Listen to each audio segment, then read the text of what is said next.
Good morning. Good morning. Good morning. It's nice and cool this morning. How y'all doing? How y'all folks doing? Do I sound very touchy? You sound southernish. How y'all doing? That's how they talk down south. How y'all? When I was a kid and my families come up from down there from Georgia. Some of them live in Georgia. Yeah. I never knew that. Yeah, and they used to. Oh, you always learn the Antons. One of them went into politics. He was he actually ended up being like something there. I don't know, a state senator or something like that. Even your How you doing? Even your uncle. Yeah, it was. Or something. Oh yeah, that was my uncle Hoppy. Yeah. I actually campaigned for him, holding signs. I didn't. I mean, I wasn't a political guy at all, but I was just helping him out, right? Yeah, that's blood. Yeah, but they were all Democrats. My Georgia family, the Antons, were Republicans. And Freddie Anton is my cousin. I used to hang out with him when I was a kid. I haven't seen him in many years, though. He ended up being some kind of thing there. I forget what he was. I don't pay attention to stuff like that, but... Yeah, me too. I'm not into politics. My cousin worked at the White House. Oh, yeah? Yeah. What was he doing there? Obama. He was Michael's son. So he has 2 PhD, so he's like a lawyer and a doctor. He had double degree. Oh, cool. Yeah. I forgot what he did, but he worked at the White House. The Obama administration? I think during that, yeah. Yeah. That's the only time. Yeah. Yeah, just even as a kid, even before I knew it was all fake, I just wasn't, it just seemed boring to me. And I knew even then, before I even knew much, that it wouldn't really matter what person was in because the system works a certain way.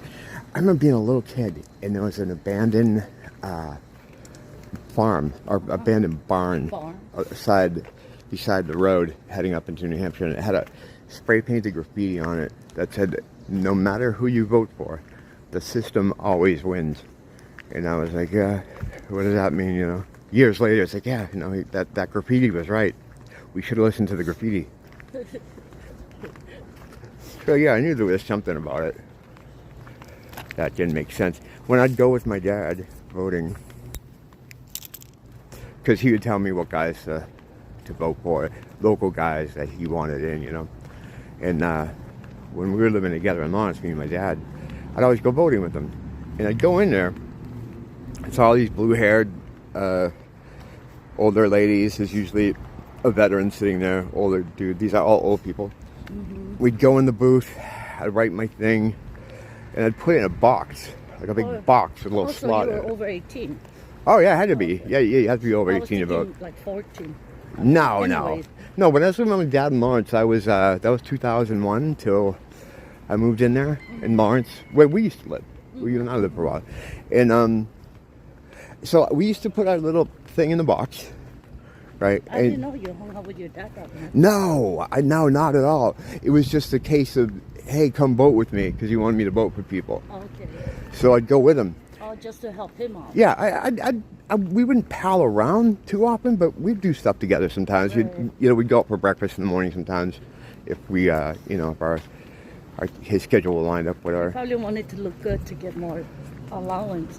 But I'd go in there and I'd put the thing in the fucking box, and then 3 hours later we'd be sitting on the couch and they'd be reading off the winners, right? There's no way. So I'm thinking, what happened during that 3-hour time span? Did an official truck pull up and collect those boxes? Did the old bingo ladies count those? Did the official truck take it to an official counting place? Like, what do you mean? Where does it go? How does it get from that to that? That fast. And that was sort of where I was like, oh yeah, it's all a show. But yeah, like I was talking about my dad the other day, because there's a lot of guys in culture now that a lot of the problem people have problems because they didn't have a good relationship with their dad. It causes men to act crazy when they have no father figure. Women too. Yeah, but it's especially hard on the guys for some reason. Oh, really? And it's like, I think it was hard on the woman more. If they don't have a mother? No, like a father. Oh no, there's a lot of relationship problems there. I was saying it in relation to people hating certain politicians. Like, the Oh. reason they hate them is Their because they dad. remind them of a dad. Oh, that's You know, horrible. the guys, he reminds the guys of the absent father, and he reminds the girls of the handsy stepfather. I think that was my idea. But anyway, yeah, if you had time to go and like spend time with your dad, like what would you do? Like I used to he was a businessman, right? So he was always busy. But we would get together and do stuff. I mean, we'd go to ball games and stuff, but a lot of these guys are like, oh, my dad never made time for me. It's like, my dad was around just enough. Which for most people would probably think he was hardly around, but no, he was around just enough for me, because what the fuck did I want to do with my dad? Seriously, like, what was I burning to do with my dad? You know, he was cool. Maybe a lot of people that have to work. Well, even the guys that lost their dad, like, in some kind of, it's not even his fault. It creates this weird thing in people. Void, Yeah. emptiness. And then they act like idiots when they get older. Yeah, it's that's too why bad. Childhood is so important. Oh, dude, it's everything. The first 7 years, especially. Especially when they're not divorced and the child and they have a normal parents, they seem to grow up pretty normal and well. Right. Sadly, It helps. It can add to it. I mean, there's always other factors in why people. I think that's why in Asia they don't get divorced, although they found out that guy's an asshole or he cheated. Yeah, they Just for stay the kids' together. sake. They stay together over there, huh? For the kids, even though they're miserable. Yeah. Because they don't want. Oh, sometimes back in those days in Korea, if they found out you don't have a dad or mom together, Yeah. they bully you and they treat you Really? like crap. Well, I Yeah. guess that's that's something that Oh, happens. You don't have parents, and they bully them. Kids will like- bully you for anything. They're little Yeah, shits. that's true. But there's a lot of bullying in Asia too. If you're poor, if your parents are not together, Or if you're too rich, like your grandmother. She probably got shit for being a Korean in the Japanese schools, right? no, not really. No. Well, I mean, she was in those upper Yeah. schools, like Oh, state yeah. schools, like the money schools. Yeah, but nobody bullied her because she was only with Japanese people. Oh, okay. They might have bullied her because she was Korean, but no, she said she didn't get bullied. She got treated. That was one that She's owned the mountain, lucky. right? The mountain Yeah. owner. Her That dad was a mountain's judge, fun. famous. That's the only reason why she went to school with them. Privilege, Yeah. because It's that Asian privilege. yeah. And they said a lot of Koreans didn't. I go, didn't Korean guys hate him? You know, and they said no because he helped a lot of people. Instead of going to prison, he let them go. Oh, really? Yeah, Oh, wow. He's a judge? yeah. But he would use his wisdom, of course. He wasn't letting people go that were like no, no. around here the way they let No, people no, go in no, America. no. It's different, yeah. He helped, you know. Back then, you go jail for nothing. Now you could. $5, you steal bread because your whole family's hungry. You go jail for like 20, 30 years. Really? Yeah. God.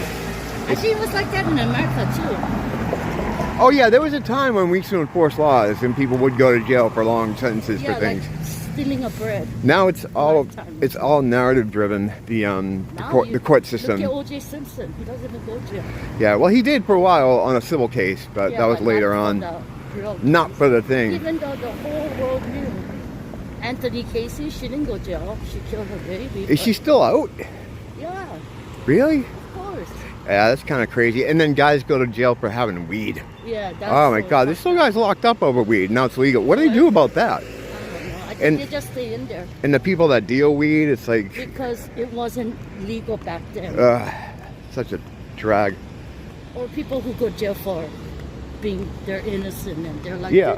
keep it quiet. Right, You hear right. stories like they're in jail for 25 How about years. that lady in Massachusetts that was doing the drug cases, and she would test for drugs, and she would have she's stepping out of the camera. I'm shy. And they would have she would say they had drugs when there wasn't drugs there. She was Yes, remember that loud lady? Yes. And she was involved in yes. like something thousand Hundreds, yeah, cases, and now like they're all called into question. She was you know, playing with stuff. lab. She worked in the lab in a Yeah. police lab, and she said the work was so much. Boring. Oh, I thought it was boring. Well, Okay. that too, it was some weird excuse. So she would just like say, nah, this is drugs. just made Nah, it this isn't up. drugs. She just kind of going on a whim. And so many cases. So many people went to jail for that. She was like a little Indian girl. Yeah, horrible. Yeah, a little Indian girl. I remember seeing her on the news. That's bad. But You're you not know, ruining one person's life. no, she's definitely an asshole. But there is a thing too about the system putting pressure on her to get all this stuff done too. Right. She just kind of snapped and said, "Fuck it, you want this stuff done? Here, this guy, this guy, this guy, this guy." Ready, not ready, yeah. So I mean, I think as much as she should be held accountable, the system should also be held accountable. It's not usually the school, not the teacher, man. I mean, yeah, the teachers are nuts, right? Some of them, but they're only as nuts as the school allows them to be, you know? So there's always a bigger problem. They always put the smallest problem in front of your face, so you're like, oh, once we deal with this, problem solved. To take attention away from the real people who have the levers of power, so they don't have to deal with it. I always turn into something like that. It's true, though. It's true. Yes. Am I lying, you know? Is that called an Airstream? That little van thing there? That's an Airstream, right? What's the air? This, like what the trailer park boys used to grow weed in. Is that what that is? I don't know. I don't know. I don't know what the It's names cute, are. though. It is. It's not. I could live in there. Oh yeah, it has. Me and Gary, I used to work with Gary, the Taekwondo guy. We'd drive around and we'd try to find the smallest little things and go, I could live in there. Wow. A little shed. Look at that big mailbox. I That's a could big live in mailbox. there. Jimmy, I could live in there. Oh my god. I think he was fully serious, though. He was a man. He was a very simple man. But he has Like a of lot things. He didn't keep a lot of stuff, but he has a lot of love with people. And patience. yeah, people love that guy. And he could jump. Strength. And he could jump 12 men with 3 sets and break 2 boards. That is. He was the only guy in the world that could do that at the time. I don't know if what that record is now, but within 3 steps, jump 12 men, break a board with his foot and with his hand. I've seen it on video. I've seen him do this. It's amazing he didn't get any bigger than that. Oh, he was always thin, but he was No, I mean, cut. like bigger. Oh, bigger. He's not that kind of guy. He's not a self-promoter at all. Right. He's very humble. Yeah, he taught me a lot with that. You know, that guy. I love you. I love you, Bum. Be Have a careful. good day. I'll text you when I get home. I'm gonna walk down the Longs. Bye-bye. I will. Yeah, that guy Gary I was talking about was awesome. I used to work civil engineering for many, many years, and we'd go out on crews they'd call it crew, but sometimes it was just me and him. And what you do is we work for banks and lawyers mostly. When a property was changing hands, or someone wants to know where their property line was, we'd go in there and measure everything.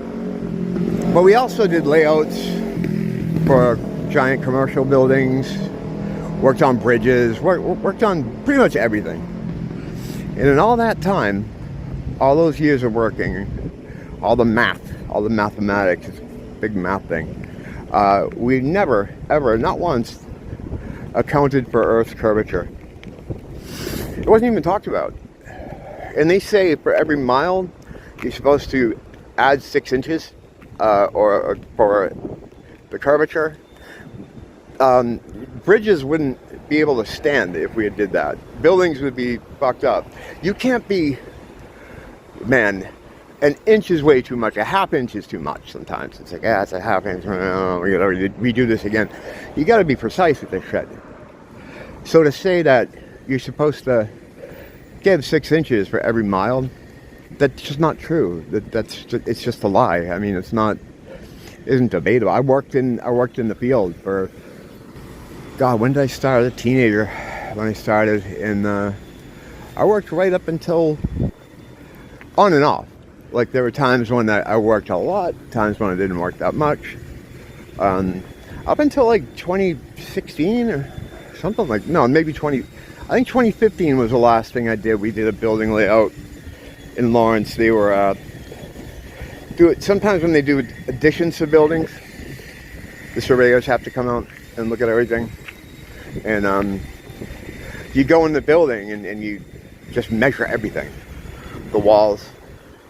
What I got good at was eyeing things, like knowing how many feet across something is just by looking at it. Sometimes we'd have a house to do, right? And it'd be pouring out. So we'd pull up to the house, and my friend Gary would be doing all the writing, the Taekwondo guy, and I'd be like, all right, that's 5 feet to the stairs. The stairs are 5 out, 5 across, an inlet there, 2 feet. I just call it, looking at it. Because a lot of construction is the same too, you know. You can look at a set of stairs in the front of a house and just know, you know. So it's good because I got good at that. So I can look at things and just know like the dimensions of them just by looking. It's not like a skill I use all that much anymore, but it's good to have that kind of stuff. It's good to make your brain kind of work out, especially having it do things it doesn't normally do. It's just like a muscle, man. You know, you work it out and it gets better. Your brain is like that too. And then you inject it with steroids and you look like the leader from the Hulk. It's fucking cool out this morning. I love this weather, man. This weather's great. This is the best time to be out too because there's nobody around, you know. It's like the good times is when there's no one around or when there's a lot of people around. Because when there's a lot of people around, no one's going to try to interface with you. And when there's no one around, you can avoid people much easier. It's that afternoon time I try to stay away from, which is good too because it's hot out in the afternoon. I did that video about gardening the other day, or was it like yesterday or something? Me and Nia talked about it. And so now since we talked about it, I'm getting all these videos in my feed, you know, because your phone's recording you all the time. And so all these videos coming out in my feed, like people outraged about it. So it's good that that it's getting kind of a lot of pushback, at least online. And ultimately, it doesn't matter. They're going to do what they want. They don't care what the people think. The people don't have the power. That song. I had a friend who used to play that song in her set. And even then, you know, back in the band days, it was just like, yeah, that's a nice thought, but no one really believes that, do they? Maybe in the 60s they did, because they let them believe it. They created that whole movement, that whole hippie. I'm not saying it's a hippie song, but it was played. In fact, that song came out after the hippie movement. Who the fuck knows? The point is, the intelligence agencies created the hippies because they knew there was going to be a pushback to the Vietnam War. The Vietnam War was bullshit. Started with a false flag. Admiral Morrison, Jim Morrison's dad, in the Gulf of Tonkin incident, claimed that the U.S. was attacked by a Vietnamese boat, thus prompting the Vietnam War. No such thing happened. And people don't know that about Jim. Like, he's supposed to be this big counterculture guy. Those people that were in that scene were placed there. Weird Scenes Inside Laurel Canyon. Great book if you never checked it out. The guy that put it out ended up dying under mysterious circumstances, of course. But basically all those people from that movement, Crosby, Stills, Nash, Frank Zappa, all those late 60s guys, they were all the children of U.S. military people.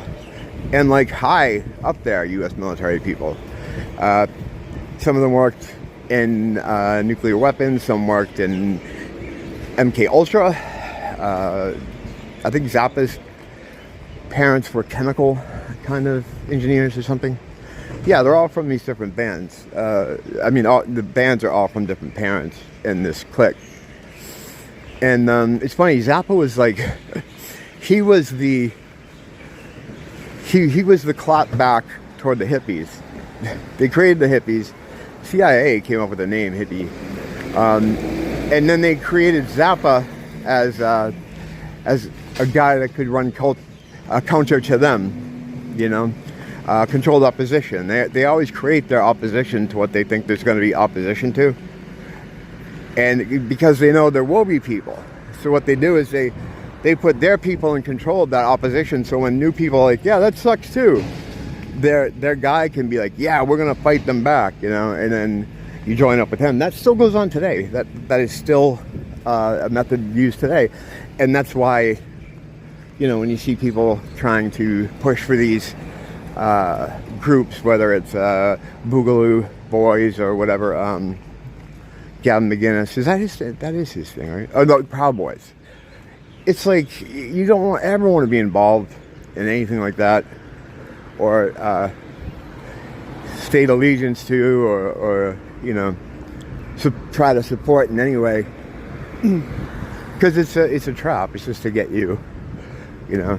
I mean, after the January 6th fake thing, a lot of the Proud Boys got arrested and went to jail, you know, and it was probably the guys that, well, some of them that, air quotes, went to jail were their guys, just to make it look good, right?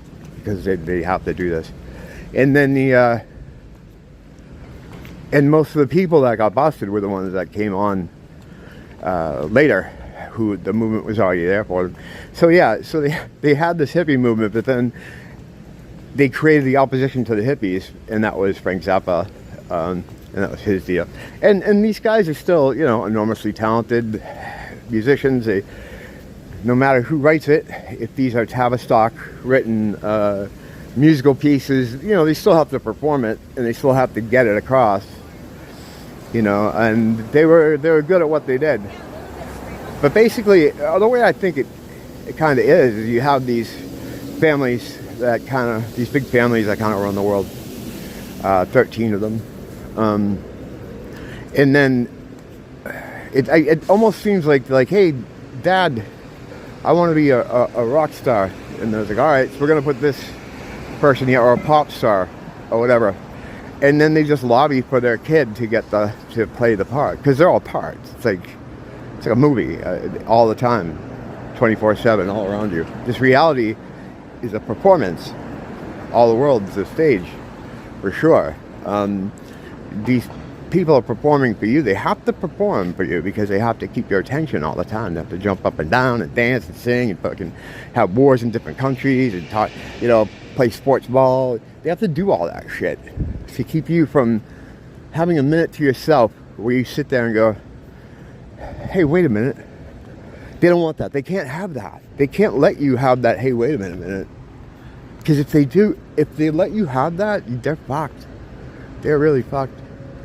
Well, like I said before, we're all in a terrarium, but there's a hole in the terrarium. And they're all like standing in front of it, jumping up and down, going, look at me, look at me, look at me, doing jumping jacks, whatever. They figure out, well, they know the human condition, and they know what we're predisposed to be interested in. And they just create these elements in the area we live in so that we'll gravitate towards them. They're all little traps. They're all little traps. And like Neil was saying earlier about, you know, when you're a young person, everything is a lot more impressionable upon you. Yeah, they say up till age 7, you are in sort of a suggestive state. Like hypnotists, like when they hypnotize people, they put them in a suggestive state. Up until the age of 7, you are in a suggestive state. So beliefs and or rules and whatever that you take on at that time, at that age, tend to be very hard to work your way out of. Things that are imprinted on your subconscious that deeply are really hard to avoid. And in a similar way, like I've talked about how, like, to try to forget bad habits or to get some of this stuff out of your subconscious, it's almost like it's too much work. The way I think is a good way to do it is to create your own narrative that goes around the one that's already there. Instead of trying to extract it, create a new one that encompasses it. Like, you know, just for instance, like, you know, dogs can fly. You know, dogs can fly, and you've always known dogs can fly. Or, well, that's a stupid one. Fucking let me try this again. I don't know, something that the world tells you is true. What you have to do is take that idea, right, and then be like, yeah, it's true, but it's only true in this world because of this other stuff that can surround it. I don't think I explained that well, but the point is you gotta make your own kind of narrative in your mind. You can't get rid of this stuff, but you have to work around it. If I was sitting in a room, I'd probably be able to explain that better. That's what I like about walking, though. It's walking out here, especially. If I was just relaying a lot of these ideas and concepts, sitting in a room staring at a camera, that would be boring. Like, I watch a lot of guys that are into spirituality and Christianity and the esoteric knowledge, metaphysical science, all this kind of stuff. And a lot of times they're just sitting there in a room with like a light on. They'll be saying super interesting shit, but it's like I start zoning out after a while. This way, I give you something to look at, and it's a challenge to me to kind of try to keep my train of thought. A lot of times I'll lose it, and just but I'll get it back sometimes. I'll bring it full circle.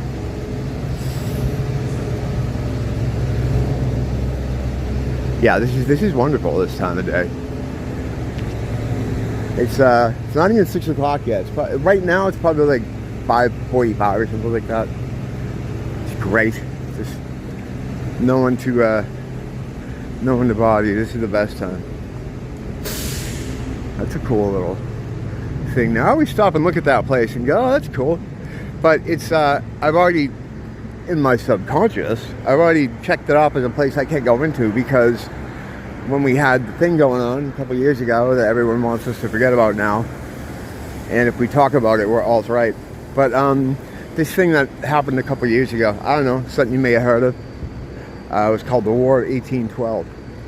Now that place there, you had to have a shot to get in there. So I was just like, oh no, I'll never be able to go in there because I'm never going to have one, right? And now that you don't need one to go anywhere,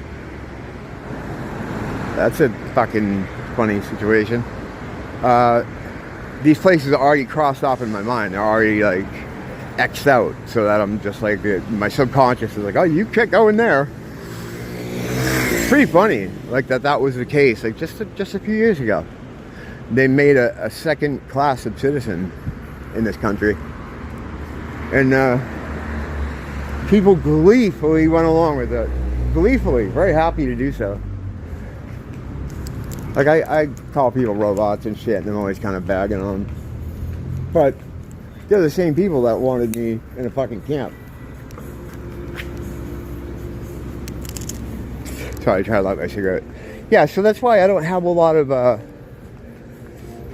sympathy for them, because I know if the same thing were to happen again, right, the same thing would happen again, they'd be trying to do the same thing. I know it. So it's already been real to me. So it's hard to like them, Still, I always emphasize you gotta treat them, the way you want to be treated. You don't want to. I mean, you can look at them a certain way in your mind, of course. How could you not, right? But you can't act upon it. You can't, broadcast that out into the ether. You have to kind of just, look at them like you would want to be looked at, right? I don't want to go across the street because I don't know if a lot of people do it, or if I'm with Nia. If I'm with Nia, she's a POC. I'll cross the street with her anywhere. By myself? Unless I get that light, I'm not going anywhere. I'm just not, because I've had it happen where it's like, oh, there's no cops around, and I take it, and then, excuse me, sir. It's like, oh, fuck, really? I fall out of the trees.